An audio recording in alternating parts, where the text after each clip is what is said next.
అంటే ఇది ఒక పథకం ప్రకారం వాళ్ళపైన ఒత్తిడి చేసి తీసుకొచ్చి ఇది తన చేతులకు తీసుకొని ప్రజలపైనేమో 15,000 కోట్ల భారం వేసిండు, తను ఒక 1,000 కోట్ల రూపాయల లాభం పొందిండు. ఇవాళ హైదరాబాద్ ప్రజలకి ఆ మాత్రం కూడా రేపు ఆ మెట్రో అందుబాటులో లేకుండా చేసే కుట్ర చేసిండు. మనం చూస్తున్నాం ప్రభుత్వ రంగ సంస్థలు నడుపుతుంటే ఎట్లా ఉంటుందో, ఇబ్బందులు ఏమొస్తాయో. చాలా స్పష్టంగా దీని వెనకాల 1,000 కోట్ల రూపాయల చేతులు మారినట్లుగా మాకు సమాచారం ఉంది.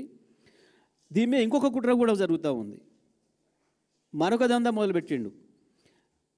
తీసుకొని ప్రభుత్వం చేతులు ఇట్లే ఉంచడా అంటే ఉంచడం లేదు. దీన్ని తొందరలోనే దీనికి సంబంధించిన దాదాపు 35,000 కోట్ల రూపాయల ఆస్తులు, 300 ఎకరాలకు పైగా ఉన్న భూమిని త్వరలోనే ఈయనకి ఇష్టమైన, ఈయనకు దోస్తులైన అదానికి, మెగా ఇంజనీరింగ్ సంస్థలకి కట్టబెట్టడానికి ముందే ప్లాన్ చేసుకున్నాడు. మళ్ళీ అక్కడి నుంచే చెరొక 1,000 కోట్లు, అక్కడి నుంచి చెరొక 1,000 కోట్లు దండుకోవడానికి ఒక పెద్ద పక్కా ప్రణాళిక ప్రకారం ఒక మాస్టర్ మైండ్తోని చేసిన దుర్మార్గమైన కుట్ర ఇది.